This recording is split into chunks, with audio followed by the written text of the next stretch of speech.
Praise the Lord, to God be the glory sa mapagpalang araw po sa pangalan ng ating Panginoon. Kumusta na po kayo? Happy Sunday po sa lahat ng ating mga viewers at mga subscribers. At sa mga pagkakataong ito, sa panibagong content po na aking pupulayin at ipaglilingkod sa inyo. Ang topic po na ito ay about Valentine's Day. Happy Valentine's Day sa lahat ng mga umiibig dyan, mga mag-boyfriend, mga mag-girlfriend, maging sa mga mag-asawa. Praise the Lord, to God be the glory. Ito po ang ating panibagong content sa 1 John chapter 5 verse 3 ay ganito po ang sinasabi ng salita ng Diyos. Sapagkat ito ang pag-ibig sa Diyos na ating tuparin ang kanyang mga utos. Alam niyo mga kaibigan at mga minamahal, bakit po natin dapat ibigin ang Diyos? Sapagkat ang Diyos, ito po ang unang umibig sa atin. Praise the Lord. Maliwanag ang sinasabi ng kanyang mga salita sa aklat ng 1 chapter 3 verse 16. Sapagkat gayon na lamang ang pagsinta ng Diyos sa sanlibutan na kanyang ibinigay ang kanyang bugtong na anak upang ang sino man sa kanya'y sumampalataya ay huwag mapahamak kundi magkaroon ng buhay na walang hanggan. Praise the Lord. Bago pa man tayo umibig sa Diyos, ang Diyos muna ang umibig sa atin. Ngayon, paano nahayag ang kanyang pag-ibig sa atin ni sa buong sanlibutan? Ang sabi, that He gave His only begotten Son. Nang ibigay ng Ama ang kanyang pinakamamahal na anak, ang Panginoong Hesukristo dito sa sanlibutan. Diyan niya pinatunayan kung gaano kadakila at katotoo ang kanyang pag-ibig. Praise the Lord. Kaya sabi sa aklat ng Romans chapter 5 verse 8, datapat ipinagtagubili ng Diyos ang kanyang pag-ibig sa atin nang tayo mga makasalanan pa, si Kristo ay namatay para sa atin. Mga kaibigan, dahilan sa pag-ibig ng Diyos sa atin, sabi si Kristo namatay, si Kristo ay nagdusa para sa ating mga kasalanan. Ang parusa na para sa atin, ang kapahamakan na dapat nating maranasan, ang Panginoon ang umako nito. Siya ang nagtubos. Praise the Lord. To God be the glory. Kaya ayon sa aklat ng Galatia chapter 3 verse 13 ang sabi, sa sumpa at kautusan ay tinubos tayo ni Kristo. Tinubos na tayo ni Kristo sa sumpa, sa kaparusahan. Mga kaibigan, to God be the glory. Hallelujah.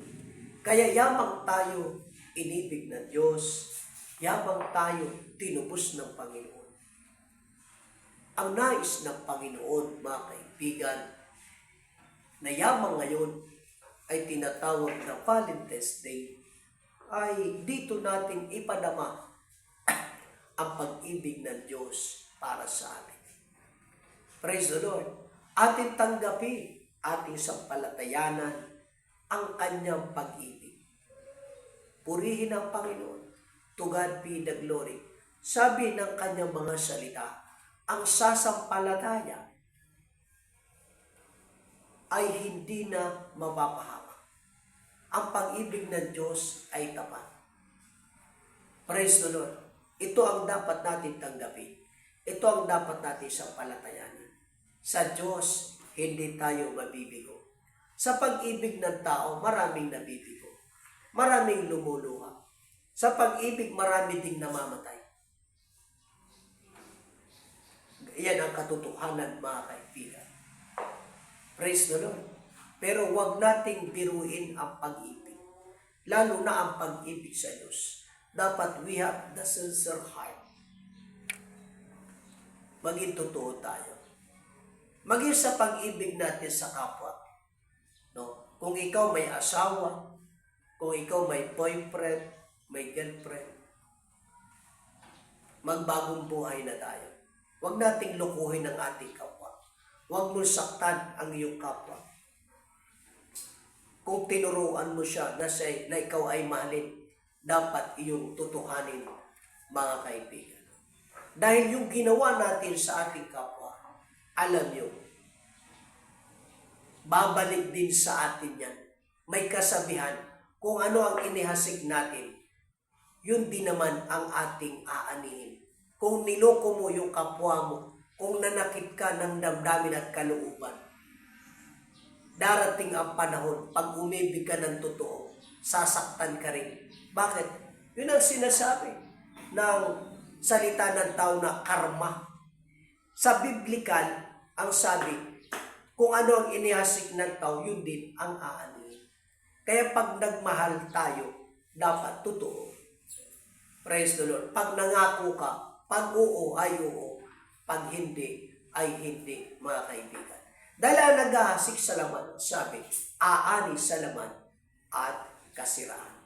Praise the Lord. Lalo na sa pag-ibig natin sa Diyos. Ngayon, paano natin mapapatunayan ang ating pag-ibig sa Diyos? 1 John chapter 5 verse 3, sapagkat ito ang pag-ibig sa Diyos na ating tuparin ang kanyang mga utos. Purihin ang Madaling sabihin, I love you, Lord. Mahal kita, Panginoon. Pero paano natin maipapakita at mapapatunayan, mga kaibigan? Sa pamamagitan ng ating pagtupad sa utos ng Diyos. Kaya lalo na sa aming mga kapatid. Praise the Lord. Kaya sa aming mga kapatid, lalo dyan sa mga kapatid namin sa isla, huwag natin biruin ang ating paglilingkod. Seryosohin natin ang ating paglilingkod sa Diyos. Tulad ngayon ay araw ng linggo. Ang araw ng linggo ay banal na utos ng Panginoon na wala tayong ibang dapat gagawin pagka-araw ng linggo, kundi ang Diyos ay dapat sambahin. Praise the Lord. Hinahanap tayo ng Diyos.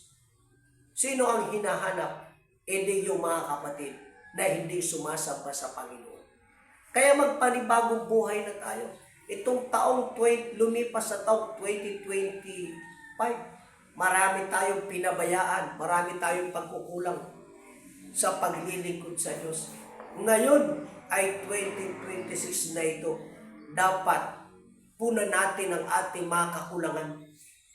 Magpanibagong buhay tayo. We have the responsibility. May responsibilidad tayo. May gampanin tayo sa ating paglilingkod. Hindi lang basta paglilingkod sa Diyos. Lalong higit, ngayon sa nalalapit na ating apostolic visitation, kinakailangan naroon ang ating presensya, kinakailangan ang ating mga pakikiisa sa gawain ng Diyos, sapagkat ang dadalaw sa atin, ang ating bisita at tagapagsalita, ay ang mahal na apostol, Jonathan Esperion. Mga kapatid, praise the Lord. Ito ay mataas pa sa Pangulo ng Pilipinas. Ito'y mataas pa sa Presidente ng Amerika, sapagat ito'y sugo ng Diyos, apostol ng ating Panginoong Hesukristo. To God be the glory. At sa ganitong gawain, mga kapatid, ang Diyos merong ibubuhos sa atin na pagpapalakas, pagpapatibay. Ang Diyos ay maibubuhos sa atin na masaganang pagpapala. Kaya makiisa po tayo, mga kapatid. Ang paglilingkod, walang pakikiisa sa iglesia at sa kanyang mga sugo. Ang paglilingkod na walang pakikiisa sa ministro, sa pastor na itinalaga ng Diyos. Mga kapatid, walang tagumpayan. Paglilingkod dyan, napupunta sa kapahamakan at pagtalikod sa pananampalataya. Kaya hindi pwede na tayo ay naglilingkod sa Diyos na wala tayong pakikisama at pagsunod sa ministro na itinalaga ng Panginoon sa bawat lokalis ng iglesia. Kaya sa dakong ito ng karamuhan, mga kapatid, no, ako ang ministro na itinalaga ng Diyos dito upang turuan kayo, upang gabayan kayo sa maayos na paglilingkod sa Panginoon. Kaya ako'y nakikiusap sa inyo na kailangan ang ating pakikiisa at pakikisama, lalo na sa pagdadala ng mga bisita. Praise the Lord. Sabi sa Pilipos 1:5, dahil sa inyong pakikisama sa pagpapalaganap ng Ebanghelyo mula noon at hanggang ngayon. Saan natin sasamahan ang mga sugo ng Diyos? No? Pangunahin sa pagsamba, pangalawa sa pagpapalaganap ng salita ng Diyos. Purihin ang Panginoon. Kaya sa pamagitan ng Humphrey ay libo-libo ang mga tao nangaligtas. Bakit nagkaisa ang iglesia sa pagdala ng mga kaluluwa? At naway ang ganitong damdamin at espiritu ay dumaloy sa ating mga kapatid, diyan sa mga kapatid natin sa isla, mga minamahal. Purihin ang Panginoon. Hallelujah. To God be the glory. Kaya sabi ng salita ng Diyos sa Hebreo chapter 10 verse 25, na huwag nating pabayaan ang ating pagkakatipon na gaya ng ugali ng iba, kundi mag-aralan sa isa't isa, lalo na kung yung namamalas na nalalapit na ang araw.